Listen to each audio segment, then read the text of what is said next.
코로나 확진자 수가 아닌 치명적 중심의 치명률 중심의 방역 수칙 개편, 그리고 업종별 특성을 고려한 형평성 없는 방역 체계 구축, 그리고 또 대출 거치 기간 및 원금 상환 기간 연장, 그리고 또 소상공인 대출금 증액 해달라. 그리고 재난지원금 사각지대 해소 및 손실보상 등과 함께 자영업자들의 고충을 호소하는 그런 호소를 했고, 또 현실적인 대책 마련을 좀 촉구했다. 그 이에 대해서 개선점이나 어떤 보완점에 대한 의원님 입장이 혹시 있으신지? 내용이 굉장히 많네요. 예. 우선 한 가지씩 답을 드려야 되는데요. 우선 소상공인들의 대출에 관한 문제인데요. 작년까지 이루어진 대출들은 지금 이제 매출이 줄어서 고생하고 있는 소상공인들은 신용 등급이 낮은 분들이 많아요. 그래서 1등급부터 시작해서 5등급까지는 대출이 또 이루어졌고요. 근데 그 아래 부분은 거의 대출이 이루어지지 않았다는 게 문제가 있고요.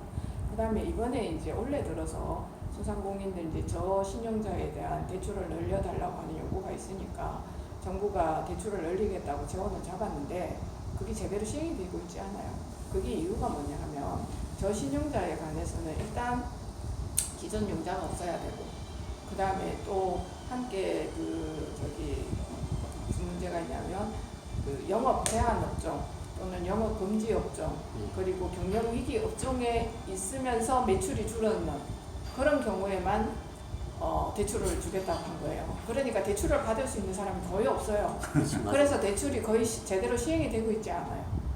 이제 그런 부분을 지금 계속 이야기를 하고 있고, 소상공인들이 바라는 거는 우리는 국가의 지원금을 달라고 하지 않겠다. 왜냐하면 우리는 국가에 떳떳하게 벌어놓은 돈으로 세금도 내고 싶고 그냥 국가에서 지원받는 그런 계층이 아니다. 우리는 아까 단지 이 코로나를 잘 이겨나가서 사실 폐업을 하지 않고 견뎌낸다면 코로나를 극복한 상태에서 우리가 돈을 벌 수 있도록 하는 부분에 대한 정부가 우리를 도와달라. 이런 얘기지, 뭐 선신 쓰듯이 시혜성으로 나눠주는 지원금을 받는 게 우리 목적이 아니다.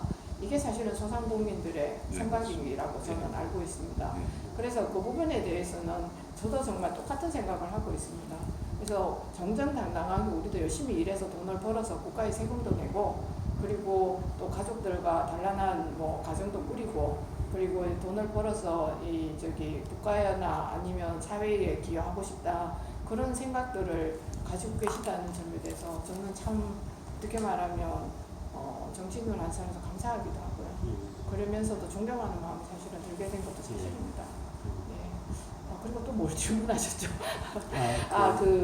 코로나 방역에 관한 거 질문을 하셨는데요. 사실 지금 저녁 모임이 4단계인 경우는 두 사람 말고는 더 모이면 안 되게 돼 있지 않습니까? 그런 경우는 가보면 두 사람이 모여서 식사하는 경우는 지극히 경우가 적거든요. 그러다 보니까 저녁 장사가 거의 안 됩니다. 안 되는데 또 이 정부는 뭐냐 하면 지난번에 손실보상법이 통과되면서 7월부터는 소급 적용하겠다고 했지 않습니까? 근데 그렇게 2명을 이제 영업할 수 있도록 해준 부분이 있기 때문에 영업 금지도 아니고 영업 제한도 아니니까 손실보상을 할 기준이 안 된다고 얘기하고 있죠. 그러니까 실질적으로는 영업의 제한을 받고 있어요. 있는데 영업 제한을 한 게 아니기 때문에 국가가 손실보상하지 못한다. 이렇게 나오니까 사실 제가 들어도 엄청 황당한 이야기입니다. 솔직히 얘기하면. 이런 부분들에 대한 불만들도 많고, 그 다음에 이제 코로나 방역에 관한 문제인데요.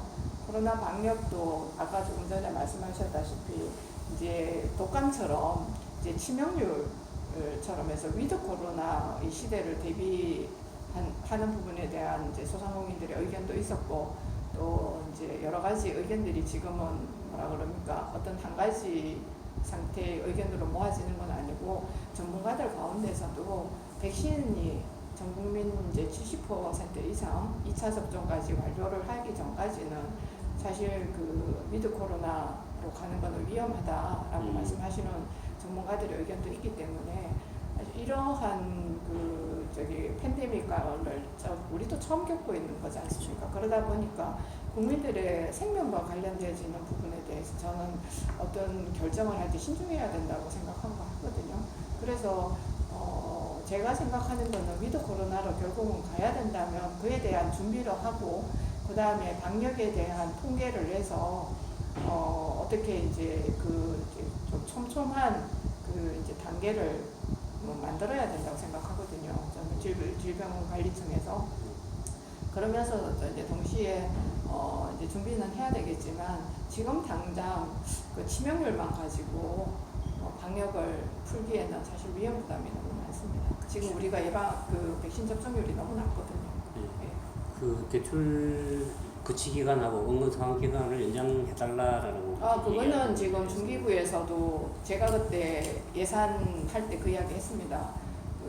이제 지금 만나보면은 올 9월까지, 그 다음에 또 내년, 내년 이제 3월까지 연장을 해달라고 얘기하는데, 그거는 아마 제 생각으로는 중기부에서 좀 노력을 하고 있는 걸로 알고 있습니다. 홍남기 부총리께서 9월까지는 예, 9월까지는 대출 연장이라든가 예. 유예 기간을 잡겠다라고 민간과는 가름을 같이 한다고 그렇게. 예, 맞습니다. 9월까지 그 전에 제가 계속 얘기했을 때도 9월이었는데 지금은 제가 봤을 때 9월도 좀 어려울 것 같아요. 그래서 내년까지 넘어가야 되지 않을까 싶습니다.